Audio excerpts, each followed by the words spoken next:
Welcome to Hope is Here. My name is Greg Horn, and we are continuing our study on the book of Hebrews on our summer road trip. And today we're going to be hanging out in one of my favorite chapters in the Bible. It's Hebrews chapter 11. And just kind of a recap, this summer we've been taking our time going through Hebrews, and just a book that was written about 70 years after Jesus died.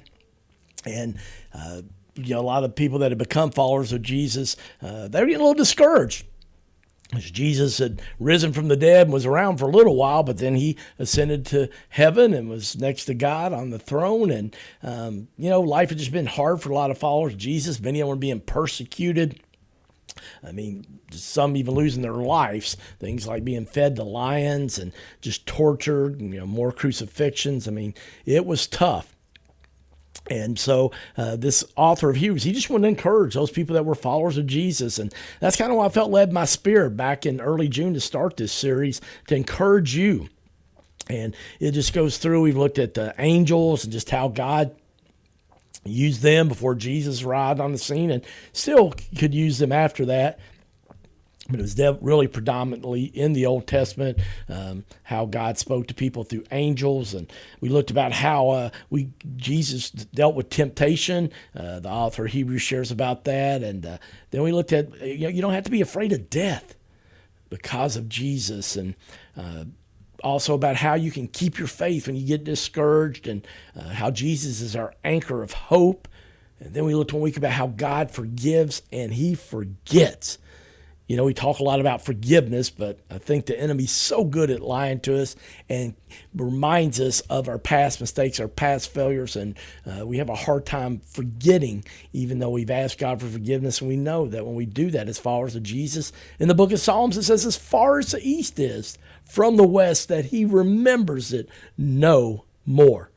So friends, if you missed any of those programs on Monday or Tuesday this summer, I really want to encourage you to go to our website, hopeisheretoday.org, and check that out, hopeisheretoday.org. But here's what I know, friends. This chapter, we're going to call this program today and tomorrow, The Power of Faith. And if your faith tank's a little bit low today, on your gas tank, my car, maybe yours is like that. It's got like an orange arrow, an orange little symbol, square on the E when you're getting close to that before you run out. And maybe that's where your faith tank's at today. And I really believe that in today's program that your faith tank's going to be over half full for sure. And I hope maybe 3/4 or maybe completely full in the time we have together. But let's jump in here. And, we've been hanging our hats on this one verse in Hebrews chapter 13, verse 8. One of my favorite verses, top 10. If I had to write down 10 verses that have been my go-to over my 50 plus years of life and over 40 as a follower of Jesus, Hebrews 13:8 is in that top 10. It simply says, Jesus Christ is the same yesterday and today and forever. That's just that reminder that Jesus has been with us in the past, he's with us now, and he will be with us in the future. So friends, I'm so thankful for that. And maybe today you need to be reminded of that. Maybe you want to write Hebrews 13, verse 8 on a Post-it note and place it in several places where you can see it. Well, chapter 11 is known as kind of sometimes the Hall of Fame of faith, the heroes of the faith, and we're going to be looking at a few of those today and tomorrow. But I love this quote by Francis Chan from his wonderful book called Crazy Love. I read that about a decade ago. Francis Chan, a wonderful pastor, a gifted speaker, a wonderful writer too. He says, true faith means holding nothing back. It means putting every hope in God's fidelity to his promises. Say that one more time. True faith means holding nothing back. It means putting hope in God's fidelity to his promises.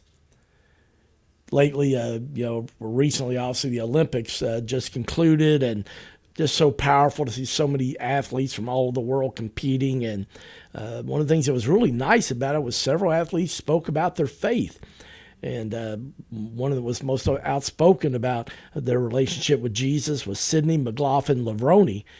She was the women's 400 meter gold champion in the hurdles. the women's 400-meter hurdles Olympic gold medalist.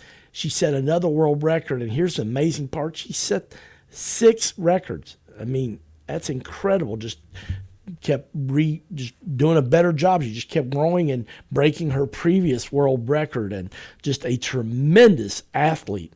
And she said, though, after she had done this, had this wonderful accomplishment recently in the Olympics, setting that world record in the 400-meter hurdles. She said, records come and go. The glory of God is eternal. I don't deserve anything, but by grace through faith, Jesus has given me everything. Well, friends, I want to remind you today, whatever gifts or talents you have, they came from God, and they are for His glory, not our glory. And it's just such a reminder from that amazing athlete that she knew the source of her talent and her gifts. And maybe you need to do a little heart inventory today and just kind of look and say, hey, you know what? I really don't deserve anything, but thank you, Jesus, that through grace and through faith that you have given me everything that I need on this side of heaven. So let's jump into Hebrews chapter 11, verses 1 through 3. It says, what is faith? It is the confident assurance that what we hope for is going to happen. It is the evidence of things we cannot yet see.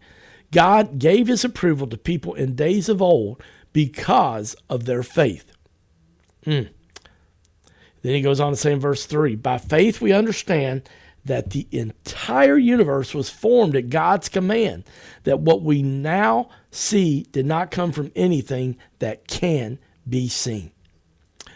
Friends, as I read this recently, preparing for these programs, it just really spoke to me. This is where the foundation of faith starts, right here in Hebrews 11, verses 1 through 3.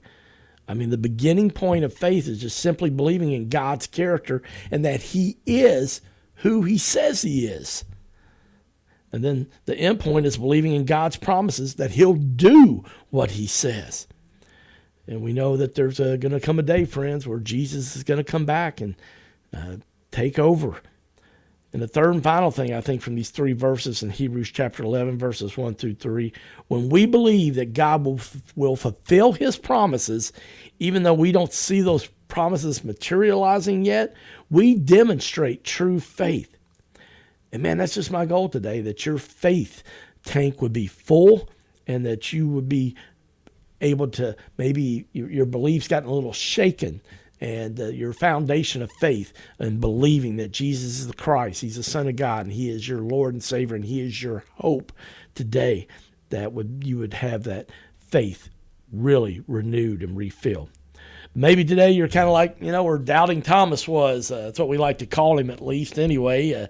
You remember him back in John chapter 20, where after Jesus had risen from the dead and He became known to people, and He ran into several of the disciples, and they went back and they were telling Thomas, because he wasn't there at the time, and he said, I'll believe it when I see the scars, the nail prints in His hands and His feet. And it goes on to tell us in verse 29 of John chapter 20, Jesus told Thomas, after Thomas finally got to see Him, He said, you believe because you have seen me. Blessed are those who haven't seen me and they believe anyway. Wow, that's so powerful, friends. I mean, we don't have that vantage point now 2,000 years later, but that's why God gave us the Bible. But Jesus simply reminded him that, you've seen me and you believe, but because those who haven't seen me, they believe anyway. That is true faith. But here's what I love. My friend Tara Lee Cobble, who has this amazing podcast called The Bible Recap, really would encourage you to check that out if you want to maybe try to read the Bible through or just grow a little bit in your knowledge of the Bible. It's really, really good podcast. She also is on YouTube, but she talks about this part of John chapter 20 there, verses 24 through 31 actually, says, Jesus never called him Doubting Thomas. We're the ones who do that. Jesus, on the other hand, met Thomas in his doubts and in his questions. Friends, Jesus wants to meet you in your doubts and your questions, your disappointments, your heart aches. I'll say that again. Jesus wants to meet you today with right where you are in your doubts, your questions, your disappointments, and your heartaches. And he is waiting with open arms. But I love that there's a, in verse 29 and John, it didn't just stop there after Jesus said, Thomas, you believe now because you see. Went on to say, just to remind us in verses 30 and 31 of John chapter 20, it said, Jesus' disciples saw him do many other miraculous signs besides the ones that were recorded in this book. But these are written so that you may believe that Jesus is the Messiah, the Son of God, and that by believing in him, you will have life. Friends, I love that. There's another one of the four Gospels, I don't remember which one, but that says, you know what? There were so many things that Jesus did that are not recorded, that if they were all recorded, all the miracles and things that he did, that you wouldn't be able, there's not enough bookshelves to contain all those things in books of all that he did. And man, I hope that encourages you today if you're struggling in your faith. Well, let's get to the introduction of the Hall of Fame now. We're going to go down to verse 4 in Hebrews chapter 11. It says, it was by faith that Abel brought a more acceptable offering to God than Cain did. Abel's offering gave evidence that he was a righteous man, and God showed his approval of his gifts. Although Abel is long dead, he still speaks to us by his example of faith. It was by faith that Enoch was taken up to heaven without dying. He disappeared because God took him. For before he was taken up, he was known as a person who pleased God. And it is impossible to please God without faith. Anyone who wants to come to him must believe that God exists and that he rewards those who sincerely seek him. It was by faith that Noah built a large boat to save his family from the flood, and he obeyed God who warned him about things that had never happened before. Hebrews 11, verses 4 through 7. One of the things I love about this chapter in Hebrews chapter 11, it says, by faith, 19 times in just this one chapter.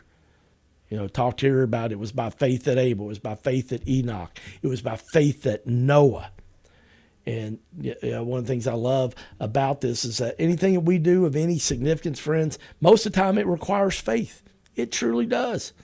As you look at Abel here in verses 4 and 5, it says, Abel still speaks to us this day by his example of faith. So I want to ask you today, who speaks to you by their example of faith and how they live their life? I'm so thankful I had a mom that was consistent in her faith throughout all my life. My dad, as those of you who have been frequent listeners to Hope Is Here, he didn't accept Jesus till almost the age of 50, but the last 24 years of his life before he went to be in heaven in March of 2016, he was literally transformed and just an example of a godly man. But I want to ask you today, is we're about ready to wrap up our program here in about 40 seconds, that are you an example of faith to follow? Not saying that to condemn anybody, okay? But maybe, there's an area of your life that you got convicted of a little bit when I asked you that. Are you an example of faith for people to follow? And then the final question I want to ask you is, what will be your legacy of faith? What will be your legacy of faith? I'm thankful to have, my dad had 3 Bibles in his 25 years. He just engulfed them, and I'm thankful that I have one of his Bibles that he marked and wrote notes in as a gift, and mailed a legacy of faith, and a blessing it is for me. Well, unfortunately, out of time, but I'm so glad that you listened. I hope you'll join us again tomorrow as we continue looking at Hebrews chapter 11 and the power of faith on Hope Is Here.